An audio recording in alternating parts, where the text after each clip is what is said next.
pertanyaan yang menyusahkan sebagaimana dalam surah Al-Baqarah dari ayat 67 hingga 71, yang mana berbunyi wa idh qala Musa liqaumihi innallaha ya'murukum an tadhbahu baqarah, sampailah ayat ke-71, yang mana di sana ada kisah dia. Allah Ta'ala menyuruh, dia kisahnya saya bagi tahu beginilah secara umumnya. Pada suatu masa ketika mana zaman Bani Israel itu berlakunya pembunuhan, iaitu orang yang dibunuh itu adalah seorang laki-laki, yang mana laki-laki ini tidak memiliki anak, dia mandul. Tetapi walaupun dia tidak memiliki anak, dia memiliki anak saudara. Jadi anak saudara dia ni ada peluang untuk mendapatkan harta pusakanya tu, sebab dia tidak ada anak kan, jadi turun kepada anak saudaranya tu. Jadi dalam keadaan begitu, anak saudara ni dia nak kepada harta tu dengan cepat, jadi dia bunuh bapa saudara dia.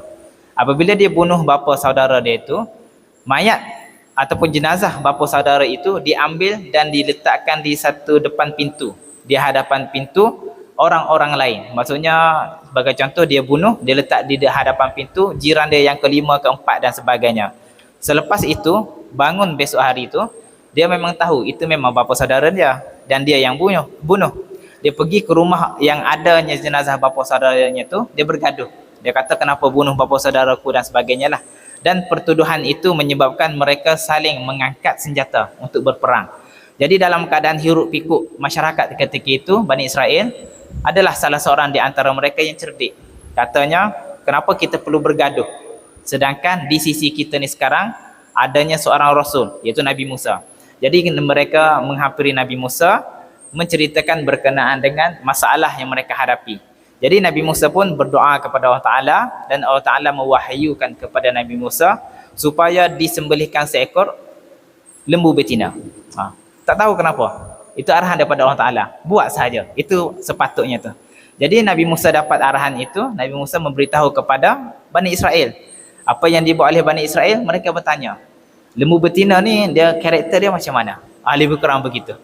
Jadi Nabi Musa pun bagi tahulah. Jadi dia kata, Allah Ta'ala bagi tahu kepada aku, lembu betina itu tidaklah besar sangat dan tidaklah dia kecil sangat, sedang-sedang saja, lebih kurang begitu. Lepas tu mereka tanya lagi, boleh lebih perinci tak warna dia macam mana? Lembu tu tahu, kami tahu lembu tu betina, dia besar tidak besar sangat, kecil tidak kecil sangat, warna dia macam mana warna dia? Jadi Nabi Musa pun bagi tahu lagi, dia kata Allah Ta'ala mewahyukan kepadaku, lembu itu mesti berwarna kuning, dan kuning itu kalau kita lihat cantik, sedap mata memandang, dan kuning sepenuhnya. Lepas tu dia tak cari lagi.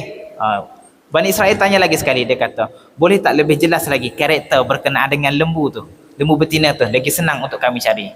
Jadi persoalan yang diberikan kepada Nabi Musa menyusahkan mereka, dan Nabi Musa beritahu, Allah Ta'ala mewahyukan kepadaku, lembu betina itu tidak besar, tidak kecil, pertengahan, warna kuning yang cantik dipandang.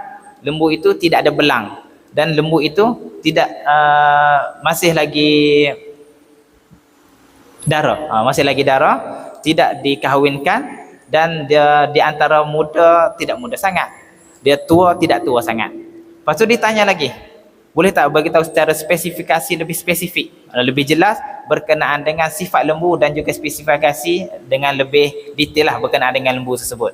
Jadi Nabi Musa bagi tahu lagi sekali, dia kata yang sebelum tu dia sudah bagi tahu, tambahannya pula lembu itu masih lagi tidak digunakan untuk membajak sama ada tanah, ataupun tidak digunakan untuk mengalirkan air.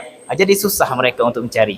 Padahal kalau turun ayat itu mengatakan carilah lembu betina, dia ambil saja mana-mana lembu betina, sembelih, tak ada masalah. Jadi dia punya cari, lalas sekali dia jumpa lembu itu di satu buah rumah yang mana dimiliki oleh seorang pemuda.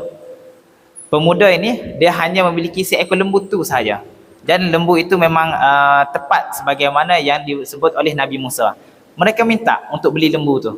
Katanya budak itu, dia kata sebab lembu ini hanya aku seorang je ada, dan aku hanya ada satu lembu ni saja. Kalau aku jual, tak ada lembu dah. Jadi apa yang kamu mahu? Aku mahu harga lembu ini, kalau kamu nak beli sangat, kamu belilah harga lembu ini dengan seluas kulit lembu itu semua ditutupi dengan emas. Jadi kita boleh bayanglah berapa kilogram emas yang perlu dibayar atas dasar lembu itu saja. Maksudnya harga lembu itu demandnya tinggi ketika itu. Jadi terpaksalah Bani Israel ni mengutip emas daripada dia punya bani mereka dan mengumpul emas sebanyak luasnya kulit lembu tadi. Dari lembu itu diberikan kepada Bani Israel. Bani Israel bawa kepada Nabi Musa dan Nabi Musa minta untuk mereka sembelih. Selepas mereka sembelih, mereka ambil salah satu daripada bahagian badan. Ini banyak pandangan lah. Ada mengatakan lidah, ada mengatakan ekor dan sebagainya. Jadi ambil bahagian lembu itu, mereka merotan mayat tadi, mayat yang telah dibunuh, dan selepas dirotan, mayat itu bangkit dan bercakap. Jadi mereka bertanya, wahai si jenazah, siapakah yang membunuh kamu?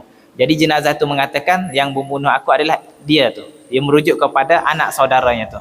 Selepas dia tunjuk, dia pun kembali meninggal. Jadi kisahnya, dia nak suruh mayat tu bangun bercerita saja. Padahal kalau dia sembelih lembu biasa, lembu betina biasa, tak ada masalah, settle. Tapi dia menyusahkan disebabkan pertanyaan-pertanyaan yang tidak patut diungkapkan. Dan daripada situ, kisah sambungannya adalah disebabkan pembunuh itu adalah anak saudaranya. Jadi anak saudaranya itu diharamkan untuk menerima waris. Kalau kita rujuk dalam tafsir Ibnu Katsir, dia mengatakan bermula daripada situ, si pembunuh tidak boleh mewarisi harta pewaris.